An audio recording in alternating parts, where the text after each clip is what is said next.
कहानी की शुरुआत एक शांत और खूबसूरत झील के किनारे से होती है, जहाँ जेसिका, टेरेसा और केलेब नाम के तीन दोस्त छुट्टियां मनाने आए होते हैं। वो तीनों झील के पास ही बने एक केबिन में रुके होते हैं, जिनमें से उनके एक दोस्त जेसिका की तबीयत काफी खराब होती है और वो अपने कमरे में आराम कर रही थी। तभी टेरेसा जेसिका के पास जाकर उससे बात करने की कोशिश करती है, पर वो उसके बातों का कोई जवाब नहीं देती, जिस पर टेरेसा उसका मन बहलाने के लिए उसे एक नोवेल को पढ़कर सुनाने लगती है। पर तभी जेसिका अचानक उठकर बैठ जाती है और बिना देखे उस नोवेल में लिखी बातों को दोहराने लगती है। पर टेरेसा उसको ऐसा करता देख काफी डर जाती है, क्योंकि दरअसल जेसिका की आवाज उसकी नहीं बल्कि किसी डीमन के जैसे होती है। फिर तभी अचानक जेसिका अपने बेड से नीचे गिर जाती है और जब जेसिका उसको चेक करने उसके पास जाती है तब वो अचानक उसके बालों को पकड़कर उखाड़ देती है। फिर टेरेसा वहाँ से भागकर किसी तरह केलेब के पास जाती है, जिसकी ऐसी हालत देखकर केलेब काफी परेशान हो जाता है। पर इससे पहले कि टेरेसा उसे कुछ बता पाती, जेसिका वहां आकर पानी में कूद जाती है और उसको देखकर केलेब भी उसे बचाने पानी में कूद पड़ता है। ऊपर लाचार सी पड़ी टेरेसा केलेब को देख रही थी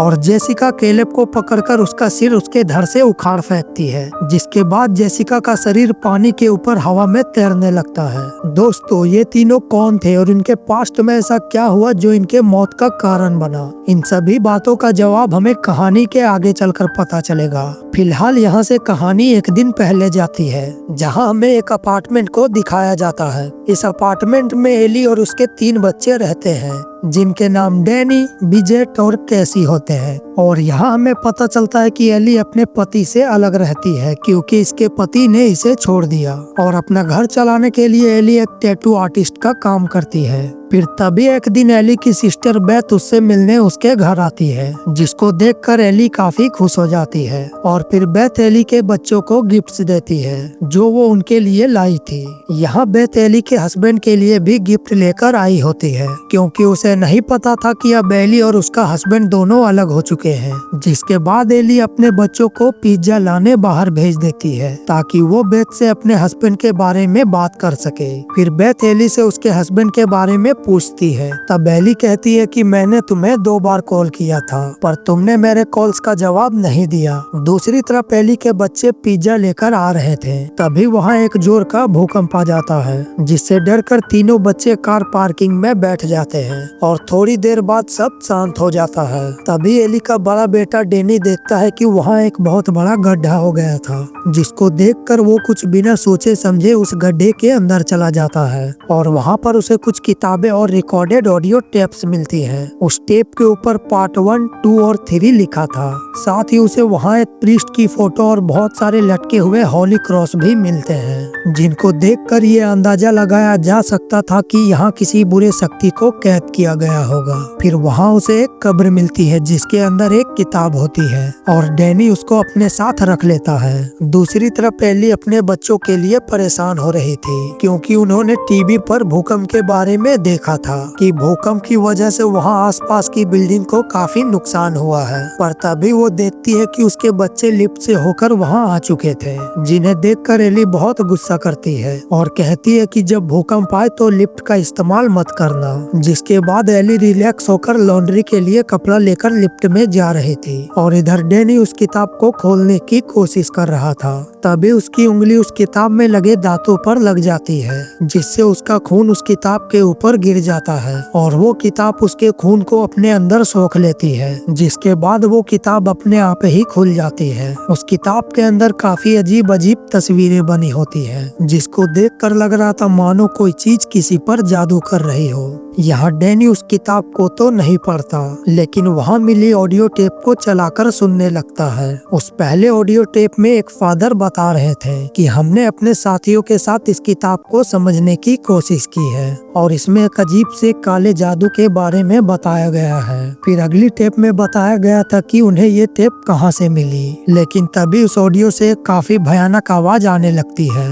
मानो कोई खौफनाक शक्ति उसके अंदर कैद हो और बाहर आने की कोशिश कोशिश कर रही हो। तब डैनी उस टेप को रोकने की कोशिश करता है पर वो उसे नहीं रोक पाता और तभी एक शापित शक्ति उस टेप से आजाद हो जाती है और वो सीधा जाकर लिफ्ट में जा रही एली के ऊपर हमला करती है, जिसके बाद वो एली को अपने शिकंजे में जकड़ लेती है और फिर वो एली के सभी हड्डियों को काफी बुरे तरीके से तोड़ देती है, जिसके बाद वो उसके अंदर घुसकर उसे अपने बस में कर लेती है। दूसरी तरफ डैनी उस टेप को रोकने की काफी कोशिश कर रहा था पर वो टेप रुकने का नाम नहीं ले रही थी। फिर तभी उनके घर की लाइट भी चली जाती है और वहाँ मौजूद किताब के पन्ने भी अपने आप पलटने लगते हैं। तब एली की बड़ी बेटी घर के बाहर देखती है और पाती है कि वहाँ सबके घर में लाइट होती है सिवाय उनके घर के। फिर थोड़ी देर बाद एली अपने घर वापस आ जाती है, जो कि दिखने में थोड़ी ठीक लग रही थी, पर इससे पहले तो हमने देखा था कि उस शापित शक्ति ने एली के हड्डियों को तोड़ दिया था। पर अब एली ठीक से चल पा रही थी और वो किचन में जाकर अंडे पकाने लगती है और जब उसकी बहन बेथ वहाँ जाकर उससे बात करती है तब एली वहाँ उल्टियाँ करने लगती है और उसकी हालत बहुत खराब हो जाती है। पर तभी किसी तरह एली खुद को संभालती है और कहती है कि वो चीज मेरे अंदर है और उसे मेरे बच्चों को कोई नुकसान नहीं पहुंचाने देना,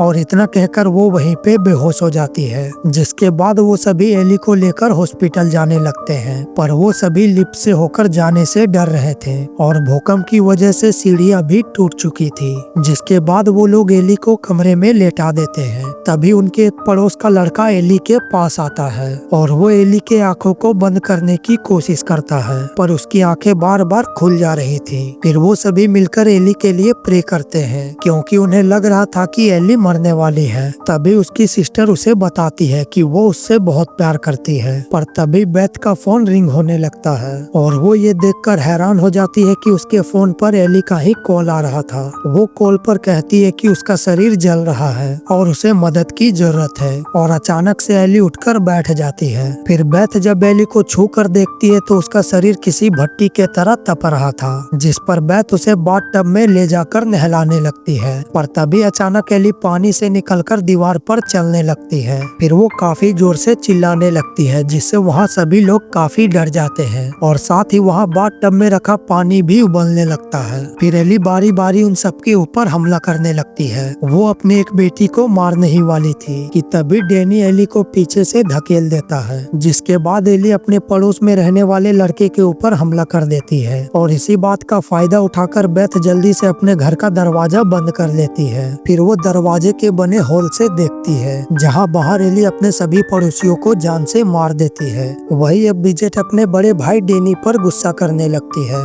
क्योंकि वो जानती थी कि ये सब उसी की वजह से हो रहा था। इधर ये दोनों आपस में लड़ रहे थे और उधर एली अपनी छोटी बेटी कैसी को अपने बातों में फुसला लेती है और वो अपने मॉम के लिए थोड़ा सा दरवाजा खोल देती है।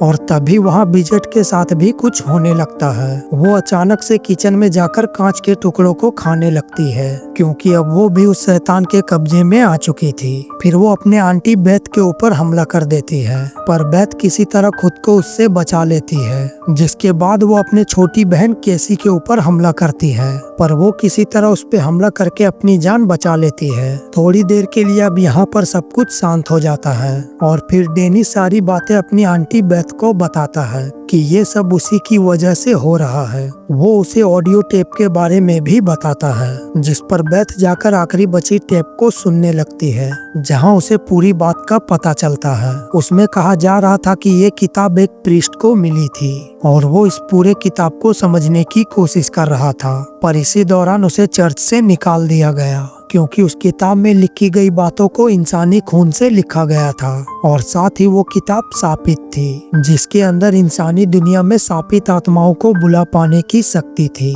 ये सारी बातें सुनकर अब बेथ को भी डैनी के बातों पर यकीन हो गया था। वहीं दूसरी तरफ ब्रिजेट डैनी के ऊपर हमला कर देती है और वो उसे जलाकर जान से मार देती है। फिर जिस कमरे में बेथ टेप को सुन रही थी वहाँ भी अब एली आ चुकी थी। वो बेथ के ऊपर हमला करती है, पर बेथ उससे बचने की कोशिश करती है, जिस पर एली बेथ को कहती है कि तुम मुझे नहीं रोक सकती। फिर वो बेथ के ऊपर हमला करके उसको मारने वाली थी, पर तभी एली की छोटी बेटी कैसी बेथ को एक कैंची देती है, जिसको बेथ उठाकर एली के मुंह में घुसेड़ देती है, जिससे एली वहीं पर रुक जाती है। फिर बेथ कैसी को लेकर वहाँ से भागने लगती है। तभी उसे वहाँ पर एक गन मिल जाती है। बेथ गन को लेकर दरवाजे को तोड़ने वाली थी, पर तभी वहाँ पर एली आ जाती है, जिसे देखते ही बेथ उसके पैरों को शूट कर देती है, जिससे एली का एक पैर उखड़कर अलग हो जाता है। पर फिर भी वो रेंगते हुए आगे बढ़ने लगती है। तब बेथ कैसी को लेकर लिफ्ट के अंदर चली जाती है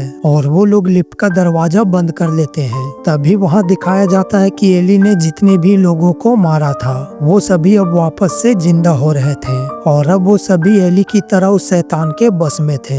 जिसके बाद वो सभी एली के पेट को फाड़कर उसके अंदर चले जाते हैं और अब एली एक बहुत बड़ी मॉन्स्टर में बदल जाती है। साथ ही उसके बहुत सारे हाथ और पैर भी होते हैं, जिससे वो दिखने में काफी भयानक लग रही थी। वहीं दूसरी तरफ जैसे जैसे लिफ्ट नीचे जा रही थी वैसे वैसे उसके अंदर खून भरता जा रहा था। फिर जब वो लिफ्ट नीचे आकर खुलती है तो उसके अंदर से बेथ और केसी के साथ बहुत सारा खून बाहर आता है। फिर वो दोनों जल्दी से जाकर वहाँ से एक कार लेकर निकलने लगते हैं, पर तभी उनकी कार भूकंप से हो चुकी एक दरार में फंस जाती है और तभी वहाँ एली भी आ जाती है, जो दिखने में काफी भयानक लग रही थी। फिर वो मॉन्स्टर केसी के ऊपर हमला करके उसे मारने जा रहा था, पर बेथ उसे किसी तरह बचा लेती है। फिर वो मॉन्स्टर बेथ को एक ग्राइंडर मशीन में डालकर मारने वाली थी, पर तभी केसी ग्राइंडर को बंद कर देती है, जिससे बेथ की जान बच जाती है। और इसी दौरान चेनसो बेथ के हाथों में आ जाती है, जिससे वो एली को ग्राइंडर मशीन की तरफ धकेलने लगती है